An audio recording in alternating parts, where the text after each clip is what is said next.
जब जब चुनाव नजदीक आते हैं वैसे वैसे हिंदू खतरे में आ जाता है। अब मामला आया है बंगाल का। बंगाल के मुर्शिदाबाद में रामनवमी के यात्रा को लेकर बवाल हुआ, जहां पर आरोप लगाया जा रहा है कि हिंदूवादी संगठनों ने मुसलमानों की कई दुकानों को जलाकर राख कर दिया है। सोचिए ये नौबत क्यों आई है। आपको पता है कि 5 राज्यों में चुनाव होने वाले हैं, जिसमें एक बंगाल भी है, उसके साथ असम, तमिलनाडु, पुडुचेरी और केरला।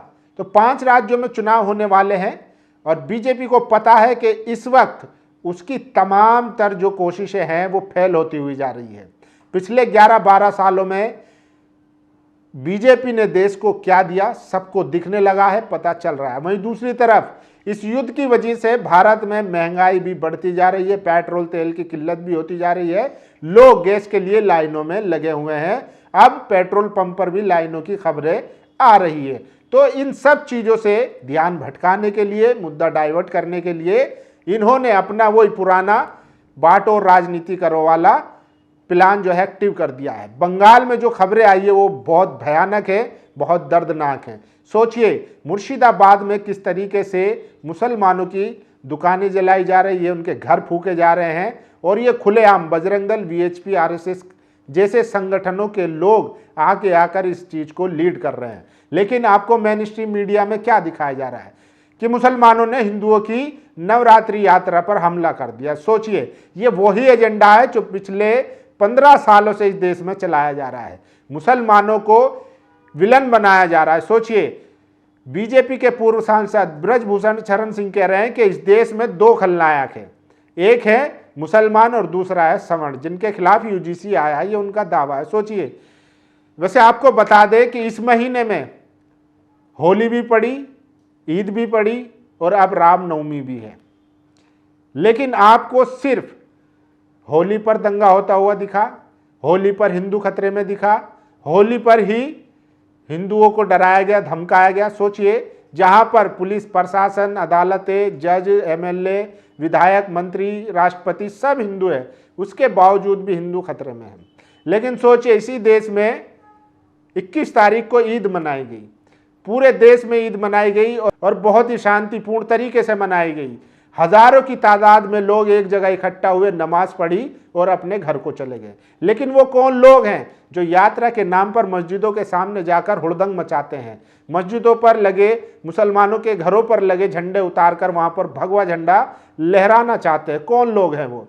सोचिए मुसलमानों ने ईद पर नमाज पढ़ी, घर चले गए, बल्कि उन्होंने मोहब्बत का पैगाम दिया, लोगों को मिठाइयाँ बांटी, जो पुलिस वाले उनकी ड्यूटी में लगे हुए थे उनका धन्यवाद किया, उनको गुलाब दिया, उनको मिठाइयाँ दी, उनको शुक्रिया अदा किया और अपना बच्चों बुजुर्गों के साथ अपना सीधे घर को चले गए। क्या उन्होंने उत्पात मचाया, किसी तरीके के नारे लगाए, क्या किसी को परेशान किया? नहीं किया। वो आए और हजारों लाखों की तादाद में नमाज पढ़ी और घर चले गए। लेकिन अब रामनवमी पर यात्रा निकल रही है, यात्रा निकल रही है तो किस तरीके से देखिए, एक घर पर मीडिया तो आपको एक पक्ष दिखाएगा जिसमें मुसलमान विलन हो, लेकिन दूसरा पक्ष हम दिखाएंगे जो हकीकत बताएगा कि असल में हुआ क्या था। इसी तरीके से होली पर दिल्ली के उत्तम नगर में नैरेटिव चलाया गया कि तरुण की हत्या कर दी, उसको मार दिया गया। बाद में पता चला कि 2 परिवारों का झगड़ा था। यही काम मीडिया अब कर रही है। मीडिया ने जिस तरीके से खबरों को रिप्रेजेंट किया, खबरों को पेश किया, उससे सीधा सीधा दो समुदायों में तनाव और टकराव पैदा करने की स्थिति बन गई है। सोचिए मुर्शिदाबाद में जो लोग इस झुंड को और इस भीड़ को कंट्रोल कर रहे थे, इनका नेतृत्व कर रहे थे और मुसलमानों पर हमला कर रहे थे, वो लोग कौन है इस खबर में समझिए। सबसे पहले देखिए यह है ब्रजभूषण सिंह, ब्रजभूषण शरण सिंह। आज इस देश के अंदर 2 खलनायक है, पहला खलनायक मुसलमान, दूसरा खलनायक सवर्ण। सही बात, दिन रात हिंदू मुस्लिम कौन करता है ये सबको पता है। यूजीसी बिल लाकर सवर्णों को टारगेट किसने किया ये भी सबको पता है। तो ब्रजभूषण शरण सिंह को पता है कि असल में कौन है। और ये देखिए मुर्शिदाबाद हिंसा के जो सबसे अहम जो आरोपी हैं वो ये लोग हैं। मुर्शिदाबाद हिंसा के मुख्य भड़काने वालों में से एक किंशुक सरकार है। क्या वेस्ट बंगाल पुलिस और एसपी मुर्शिदाबाद उसके गिरोह के खिलाफ कार्रवाई करेंगे? तो ये व्यक्ति है सबसे ज़्यादा जिसने इस दंगे को भड़काने का काम किया है। सोचिए All the residents of Raghunathganj are invited to the Ram Navami procession organized by Sri Ram Navami Celebration Committee tomorrow. Don't be provoked by any political personality. They can say lot to highlight themselves. This is complete non-political organization. Every should participate. All the best. Oram Navami celebration committee. तो इस व्यक्ति ने organise किया और ये ही video में मुसलमानों को गालियां देता हुआ नजर आ रहा है। तो पूरा एक सुनियोजित तरीके से, क्योंकि बंगाल में चुनाव होने वाले हैं, बिना हिंदू मुसलमान के इनका काम होने वाला नहीं है, तो पूरे सुनियोजित तरीके से इस हिंसा को भड़काया गया है ताकि चुनाव में बीजेपी को इसका फायदा मिल सके। और देखिए, पश्चिम बंगाल के जंगीपुर में 27 मार्च को रामनवमी जुलूस के दौरान हिंसा भड़काने के बाद तोड़फोड़ और आगजनी की घटनाएं सामने आई हैं। हिंसा भड़काने के बाद जय श्री राम के नारे लगाते हुए एक भीड़ ने कथित तौर पर मुस्लिम स्वामित्व वाली दुकान में तोड़फोड़ और लूटपाट की। देखिए, जब ये लोग दंगा करते हैं तो सिर्फ मकसद मुसलमानों को चोट पहुंचाना नहीं, उनको आर्थिक और फाइनेंशियली तौर पर भी कमजोर करना एक मकसद होता है। अब देखिए कैसे ये भीड़ मुसलमानों के घरों को, दुकानों को जला रही है और लूट रही है। और ये एक पैटर्न है, दिल्ली दंगे में हमने देखा, उत्तम नगर में हमने देखा और अब मुर्शिदाबाद में, और इससे पहले भी हमने कई बार देख चुके हैं। और ये वो भीड़ है जो मुर्शिदाबाद में लगातार मुस्लिम दुकानों को निशाना बना रही है। क्या इनके खिलाफ कोई कार्रवाई होगी? और ये देखिए, रामनवमी जुलूस के दौरान वीएचपी के आतंकियों ने पश्चिम बंगाल में मुर्शिदाबाद के जंगीपुर में मुस्लिमों की दुकान में लूटपाट, तोड़फोड़ कर आग के हवाले किया। हाल ही में मुसलमानों ने ईद का त्योहार मनाया है। करोड़ों मुसलमान घर से ईदगाह मस्जिद फिर अपने घर पहुंचा, लेकिन ना किसी धर्म के लोगों पर हमला किया, ना किसी को तू कहा। हर बार की तरह दिखाया कि हमारा त्योहार मजहब हमें शांति का पाठ पढ़ाता है। वो लोग और ही हैं जो दंगा किए बिना अपने त्योहार मनाने को संस्कृति के खिलाफ मानते हैं। तो सोचिए, ये लोग एक धार्मिक जुलूस में यात्रा निकाल रहे हैं, तो कम से कम इन लोगों को ये सोचना चाहिए कि हम इस तरीके की हरकत ना करें। लेकिन ये लोग, ऐसा लगने लगा है कि यात्राएं इसलिए निकालते हैं ताकि मुसलमानों को टारगेट किया जा सके। इनको दरअसल एक खुली छूट, आज़ादी मिल जाती है धर्म के नाम पर कि आप चाहे जो करो।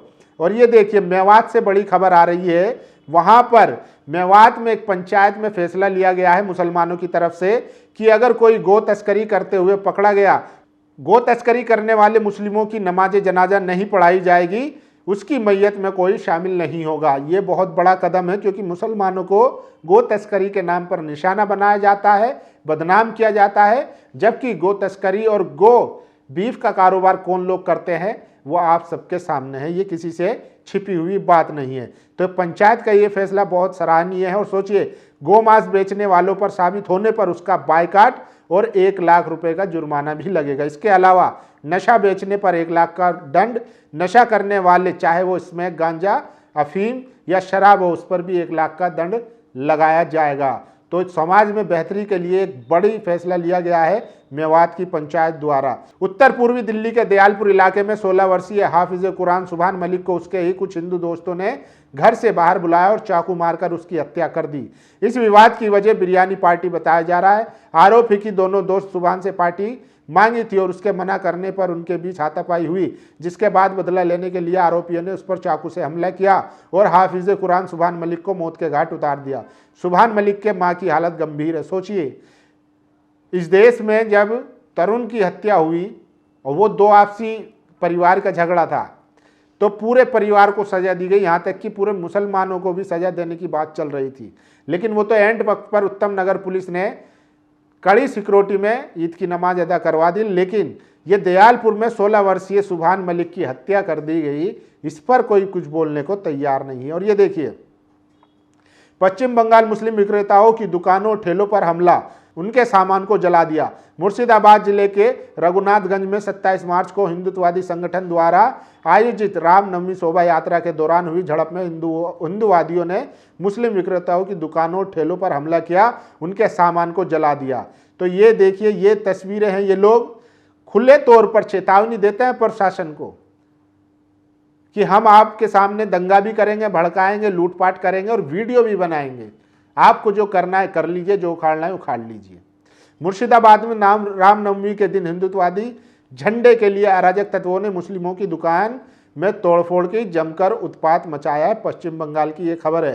रामनवमी उत्सव के दौरान पश्चिम बंगाल के मुर्शिदाबाद में वीएचपी और अन्य हिंदू संगठनों को एक गुंडों का आतंक, मुस्लिमों की दुकानों में तोड़फोड़ कर आग के हवाले कर दिया गया है। और ये वो व्यक्ति है जो इस दंगे को, इस भीड़ को लीड कर रहे थे, जो मुसलमानों को गाली दे रहे हैं। सोचिए, आखिर 5 राज्यों में चुनाव होने वाले हैं, ऐसे वक्त में ही क्यों हिंदू मुस्लिम आता है। दिल्ली में ये लोग फेल हो गए। सलाम है दिल्ली पुलिस को, जिसने वक्त रहते हुए कड़ी सिक्योरिटी में दिल्ली में एक बड़ा हादसा और बड़ा दंगा होने से बचा लिया। और वो भी अब सोचिए, अगर कोर्ट ना कहता तो इससे पहले वहीं पर जो है सभाएं हो रही थी, मुसलमानों को मारने की, उनसे, उनके खून से होली खेलने की बात की जा रही थी, लेकिन खामोश थे सब। लेकिन कोर्ट ने जब कड़ा रवैया अपनाया, पुलिस को फटकार लगाई, जवाब तलब किया, तब जाकर थोड़ा एक्शन में आए और वहाँ पर फोर्स भेजी और ईद के दिन बड़ी शांति से वहाँ पर ईद की नमाज होगी। इसलिए हम कहते हैं कि अगर पुलिस प्रशासन और अदालतें चाह ले कि इस देश में कोई दंगा ना हो, कोई बेचारा मजलूम ना मरे, कोई गरीब इन अतताइयों की जद में ना आए, तो एक भी इस देश में दंगा नहीं हो सकता। लेकिन जब मंशा ही अलग हो सरकार की, पुलिस प्रशासन की, जब सभी संदेह में है, सभी संदेह के घेरे में है, तो फिर सोचिए किससे न्याय की उम्मीद करें। क्या अदालतों को ये इस तरीके की यात्राएं निकाल कर मुसलमानों पर हमले की साजिश नहीं दिखती है? जिस तरीके से अदालतें मुसलमानों को घर में नमाज पढ़ने पर पाबंदी लगा सकती है, तो क्या इन यात्राओं पर पाबंदी नहीं लगा सकती? क्या पुलिस का पुख्ता इंतजाम नहीं किया जा सकता? लेकिन खुली छूट मिली है और एक जानबूझकर साजिश के तहत ये सब कराया जाता है ताकि चुनाव में इनको फायदा मिल सके। लेकिन अब जनता जागरूक है। एक तरफ महंगाई की मार, गैस की किल्लत, तेल की किल्लत, कब तक आप अंधभक्ति में चूर रहोगे और एक ऐसी इमेजिनरी दिखाई हुई दुनिया में सोचते रहोगे कि हमारे नेता ऐसे हैं कि विश्व गुरु है, आज भारत मजबूत हो चुका है। लेकिन आंख खोलिए, हकीकत देखिए क्या स्थिति हो चुकी है। बाकी आप लोगों की क्या राय है, अपनी राय जरूर दीजिए। शुक्रिया। नेशनल दस्तक की आपसे गुजारिश है कि अगर इसको बचाना चाहते हैं तो नेशनल दस्तक को सब्सक्राइब करने के लिए रेड कलर के सब्सक्राइब बटन को दबाएं, फिर बेल आइकन की घंटी दबाएं। नेशनल दस्तक को बचाने के लिए बहुत जरूरी है कि हर खबर को शेयर करें, लाइक करें, कमेंट जरूर करें।